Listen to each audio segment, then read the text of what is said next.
Northeast Poland. The region is called Mazurski. It's the land of 2,000 lakes. And I got to go there one summer 15 years ago. It was right after I married Kamila, the second marriage for each of us.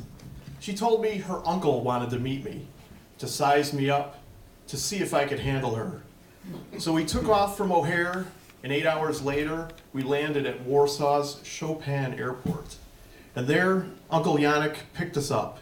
He lifted our bags into the trunk of his dusty Renault, and he drove us away from the airport, north and east. And as we got further north and further east, I could see out the back windows of the car, the great fields of wheat, the pine forests, and the beautiful blue lakes. Poland was exactly as I had imagined it when I was a boy reading the Teutonic Knights. In about 4 hours, we arrived at the hotel, and Uncle Yannick helped us check in and bring our bags to the room. And then we left the hotel with him to continue on to his place to meet Camila's aunt and cousins. But before we got into the car, we followed Uncle Yannick across the hotel grounds to a pier that jutted out into a beautiful lake, one of the 2,000. And there was a man renting boats for fishing, and Uncle Yannick spoke to him. Kamila explained to me that he was asking how much per hour. Now, the guy renting the boats, he seemed about the same age as Kamila, and they looked at each other, Kamila and this guy, like they knew each other. Before this trip, I tried to learn Polish. While driving to and from the office, I listened to vocabulary CDs. Now, in Uncle Yannick's car, driving on to his place, I listened to Kamila and her uncle speak the language. And now, Uncle Yannick seemed upset with her. I tried hard to understand what he was saying, but the only words I understood were "woodja," "lyceum," and "kohanek." Boats, high school, and boyfriend. So in about 30 minutes, we arrived at the cousin's place. We turned right off of this 2-lane highway and into the cousin's yard, and it was set up as kind of a courtyard. There was a brick house and 2 stone barns and a wooden barn in the back. And Kamila explained to me that the brick house was built around World War I, and so were these 2 stone barns. Well, and those stone barns were once used for keeping pigs. Well, out of the back door of the brick house came Camila's 2 cousins, Adam and Edic, shirtless, red from the sun, smiling, and each held a tall can of beer in one hand and a fishing pole in the other. And Kamila looks at me and she says, "They're taking you fishing, I'll drive." So we all crowd into this tiny red 2-door Fiat. And I find myself in the back, squished between the shirtless Adam and Edic. And up front, Uncle Yannick gives directions to Kamila. So she pulls out of the yard, and she turns left on this 2-lane highway, heading back in the direction of the hotel and the lake and the boats. But just 10 minutes into this ride, Uncle Yannick gives an instruction, and Kamila slows the car, and she makes a hairpin turn onto this sort of frontage road. And this frontage road runs along the 2-lane highway on the right, and to the left is a great field. Well, soon that frontage road turned into a gravel road, and that gravel road turned away from the 2-lane highway and into the field. And then that gravel road became just 2 tire tracks with grass growing between.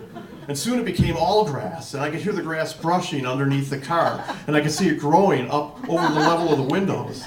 And at the point when we couldn't see anymore because there was all grass, Uncle Yannick told Kamila to stop the car.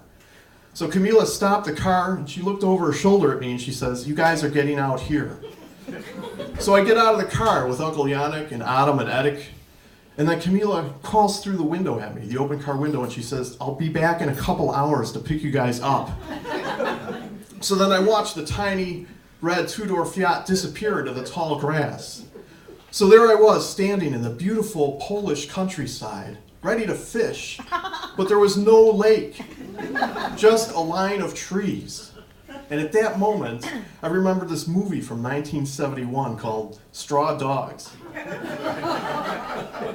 So in Straw Dogs, Dustin Hoffman plays a mathematician who moves from the United States with his young bride to her hometown in rural England. And the scene that I remembered particularly at this time was then when a group of guys from the village take the mathematician out to a remote field on a snipe hunt, while the bride's former boyfriend hangs behind to hook up with her. Well, I got woken out of this memory by Uncle Yannick calling, "Hotch, Jimmy, Hotch!" So I walked with my in-laws through this line of trees, and on the other side, it was exactly the same. Another great field. The only difference was that here was a big piece of construction equipment, a backhoe. You know, this thing was yellow with big black tires. It had that loader in front and the scoop in the back. And next to this backhoe was a perfectly rectangular pond filled with black, stagnant water. And this thing was no bigger than an Olympic-sized swimming pool. So in this land of 2,000 lakes, this is where Camila's uncle and cousins take me to fish. So Cousin Yannick, he hands me his fishing pole and he walks away to just lie down in the grass. And Uncle Yannick, he plays the role of fishing guide, so he helps Adam and me bait our hooks. So then Adam and I, we move like a few yards apart from each other, and the two of us cast straight out, being careful not to overshoot the pond. So in about a minute, I hear Adam say something, and he's pointing at his bobber. His bobber's twitching. So he sets the hook, and he reels in a small fish. This thing, it looked like a carp, but it was only a little bigger than a goldfish.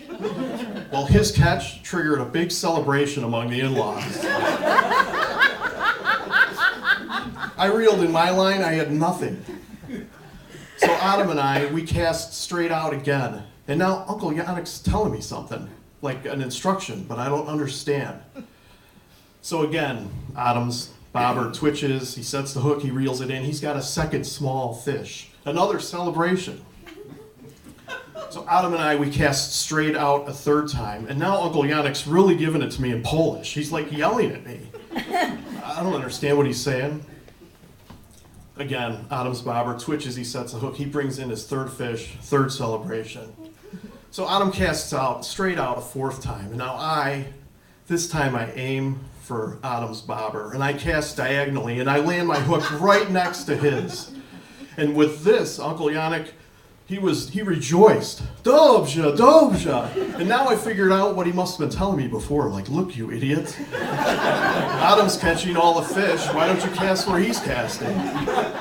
So sure enough, my bobber starts moving, I set the hook, and I reel in a small fish, and now they're celebrating for me. So then things kind of calmed down, and Uncle Yannick walked up to me, and he said in perfect English, he said, "I am Camila's godfather." And that meant a lot to me that he said this in English. So I looked back at him and I said, "Well, that's very nice." And then he kind of wandered off behind me, and I looked back at my bobber. And then I heard from behind me,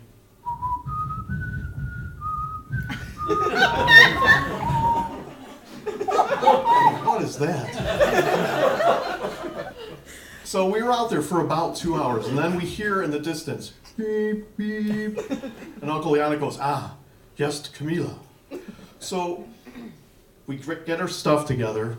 Cousin Yannick gets up out of the grass, and we walk together through the line of trees, and there we could see above the tall grass the roof of the tiny red two-door Fiat. So we all crowd back in. Once again, I'm in the back seat, squished between Adam and Yannick. Camila drives through the tall grass, then the tire tracks appear, the gravel road, the frontage road. She takes a hairpin turn to the left. We're on the 2-lane highway. 10 minutes, we're back in the yard. There, Camila's aunt was preparing a picnic, and near the brick house was a campfire with stumps around it for sitting, and one of the cousins was sitting there extending a stick over the flames, and at the end of the stick was a sausage. And then into the yard come Adam and Yannick. They've each cracked open another tall can of beer, and they tossed me an unopened one. And then Uncle Yannick, he's wandering over by one of the stone barns. And he calls over to me, he's like, "Hotch, Jimmy, Hotch." So I walk over and I meet him in this open doorway to the stone barn. And then Uncle Yannick spoke and he gestured, for me to step into the barn. So I step in and he steps in behind me. Now it's dark in this barn. There's some cracks in the wall, so this late afternoon sun is slanting in. It's giving me just enough light so I can see this wooden staircase that extends up to a loft. So Uncle Yannick spoke and he gestured again for me to go up these steps. So I start walking up the steps, and Uncle Yannick is following behind me. And then I hear...